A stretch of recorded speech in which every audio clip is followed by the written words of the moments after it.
मैं एक घर के करीब से गुजर रहा था कि अचानक से मुझे उस घर के अंदर से एक बच्चे की रोने की आवाज आई। उस बच्चे की आवाज में इतना दर्द था कि अंदर जाकर वह बच्चा क्यों रो रहा है ये मालूम करने से मैं खुद को रोक ना सका। अंदर जाकर मैंने देखा कि एक माँ अपने 10 साल के बेटे को आहिस्ता से मारती और बच्चे के साथ खुद भी रोने लगती। मैंने आगे होकर पूछा, बहन जी, आप इस छोटे से बच्चे को क्यों मार रही हो जबकि आप खुद भी रोती हो? उसने जवाब दिया, भाई साहब, इसके पिताजी भगवान को प्यारे हो गए हैं और हम लोग बहुत ही गरीब हैं। उनके जाने के बाद मैं लोगों के घरों में काम करके घर और उसकी पढ़ाई का खर्च बामुश्किल उठाती हूँ और ये कमबख्त स्कूल रोजाना देर से जाता है और रोजाना घर देर से आता है।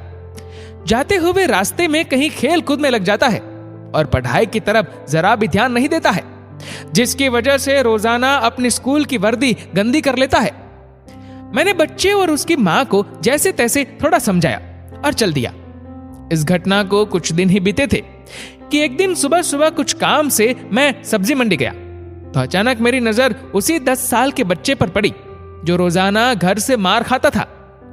मैं क्या देखता हूं कि वह बच्चा मंडी में घूम रहा है और जो दुकानदार अपनी दुकानों के लिए सब्जी खरीद कर अपनी बोरियों में डालते तो उनसे कोई सब्जी जमीन पर गिर जाती थी, वह बच्चा उसे फौरन उठाकर अपनी झोली में डाल देता।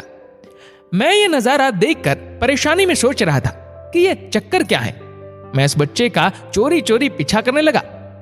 जब उसकी झोली सब्जी से भर गई तो वह सड़क के किनारे बैठकर उसे ऊंची ऊंची आवाजें लगाकर वह सब्जी बेचने लगा। मुंह पर मिट्टी, गंदी वर्दी और आंखों में नमी।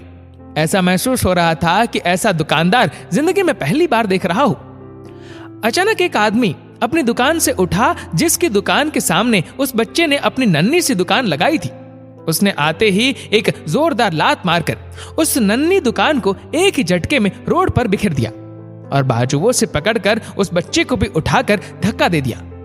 वह बच्चा आंखों में आंसू लिए चुपचाप दोबारा अपनी सब्जी को इकट्ठा करने लगा और थोड़ी देर बाद अपनी सब्जी एक दूसरी दुकान के सामने डरते डरते लगा ली। भला हो उस शख्स का जिसकी दुकान के सामने इस बार उसने अपनी नन्ही दुकान लगाई। उस शख्स ने बच्चे को कुछ नहीं कहा। थोड़ी सी सब्जी थी, ऊपर से बाकी दुकानों से कम कीमत।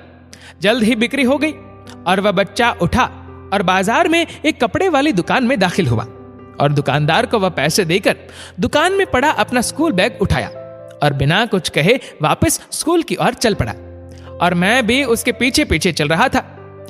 बच्चे ने रास्ते में अपना मुंह धोकर स्कूल चल दिया। मैं भी उसके पीछे स्कूल चला गया। जब वह बच्चा स्कूल गया तो 1 घंटा लेट हो चुका था, जिस पर उसके टीचर ने डंडे से उसे खूब मारा। मैंने जल्दी से जाकर टीचर को मना किया कि मासूम बच्चा है, इसे मत मारो। टीचर कहने लगे कि ये रोजाना 1-1.5 घंटे लेट से ही आता है और मैं रोजाना इसे सजा देता हूं कि डर से स्कूल वक्त पर आए और कई बार मैं इसके घर पर भी खबर दे चुका हूं। खैर, बच्चा मार खाने के बाद क्लास में बैठकर पढ़ने लगा।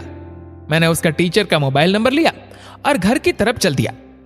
घर पहुंचकर एहसास हुआ कि जिस काम के लिए सब्जी मंडी गया था वह तो भूल ही गया। मासूम बच्चे ने घर आकर मां से एक बार फिर मार खाई। सारी रात मेरा सर चकराता रहा। सुबह उठकर फौरन बच्चे के टीचर को कॉल की कि मंडी टाइम हर हालात में मंडी पहुंचे और वो मान गए। सूरज निकला और बच्चे का स्कूल जाने का वक्त हुआ और बच्चा घर से सीधा मंडी अपनी नन्ही दुकान का इंतजाम करने निकला। मैंने उसके घर जाकर उसकी मां को कहा कि बहन जी, आप मेरे साथ चलो, मैं आपको बताता हूं आपका बेटा स्कूल क्यों देर से जाता है। वह फौरन मेरे साथ मुंह में यह कहते हुए चल पड़ी कि आज इस लड़के की मेरे हाथों खैर नहीं, छोड़ूंगी नहीं उसे आज। मंडी में लड़के का टीचर भी आ चुका था। हम तीनों ने मंडी की 3 जगहों पर पोजीशन संभाल ली और उस लड़के को छुप कर देखने लगे।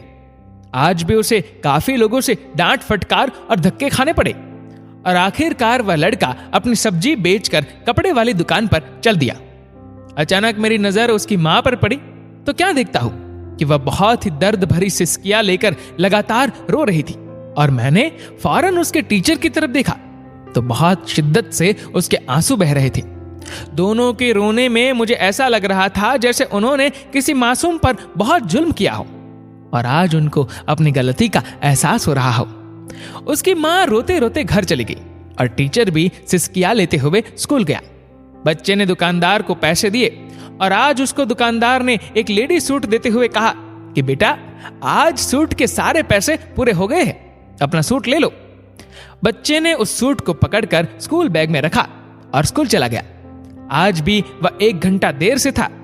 वह सीधा टीचर के पास गया और बैग डेस्क पर रखकर मार खाने के लिए अपनी पोजीशन संभाली और हाथ आगे बढ़ा दिए कि टीचर डंडे से उसे मार ले। टीचर कुर्सी से उठा और फौरन बच्चे को गले लगाकर इस कदर जोर से रोया कि मैं भी देखकर अपने आंसुओं पर काबू न रख सका।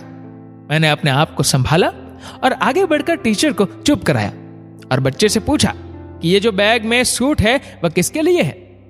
बच्चे ने रोते हुए जवाब दिया कि मेरी माँ अमीर लोगों के घरों में मजदूरी करने जाती है और उसके कपड़े फटे हुए होते हैं, कोई जिस्म को पूरी तरह से ढांपने वाला सूट नहीं, और मेरी माँ के पास पैसे नहीं है, इसलिए अपनी माँ के लिए ये सूट खरीदा है। तो ये सूट अब घर ले जाकर माँ को आज दोगे? मैंने बच्चे से सवाल पूछा। जवाब ने मेरे और उस बच्चे के टीचर के पैरों के नीचे से जमीन ही निकाल दी। बच्चे ने जवाब दिया, नहीं अंकल, छुट्टी के बाद मैं इसे दर्जी को सिलाई के लिए दे दूंगा। रोजाना स्कूल से जाने के बाद काम करके थोड़े थोड़े पैसे सिलाई के लिए दर्जी के पास जमा किए हैं। टीचर और मैं सोचकर रोते जा रहे थे कि आखिर कब तक हमारे समाज में गरीबों और विधवाओं के साथ ऐसा होता रहेगा। उनके बच्चे त्योहार की खुशियों में शामिल होने के लिए जलते रहेंगे, आखिर कब तक? क्या ऊपर वाले की खुशियों में इन जैसे गरीब विधवाओं का कोई हक नहीं? क्या हम अपनी खुशियों के मौके पर अपनी ख्वाहिशों में से थोड़े पैसे निकालकर अपने समाज में मौजूद गरीब और बेसहारों की मदद नहीं कर सकते? आप सब भी ठंडे दिमाग से एक बार जरूर सोचना, और हाँ, अगर आंखें भर आई हो तो छलक जाने देना, संकोच मत करना। दोस्तों, आपके इस वीडियो के बारे में क्या राय है, नीचे कमेंट करके जरूर बताएगा। और अगर आपको वीडियो पसंद आए तो इस वीडियो को लाइक करेगा, शेयर करेगा ज्यादा से ज्यादा लोगों तक। और ऐसे ही और भी इंस्पिरेशनल वीडियोस के लिए सब्सक्राइब करें हमारे यूट्यूब चैनल को और फेसबुक पर फॉलो करें हमारे पेज को। धन्यवाद।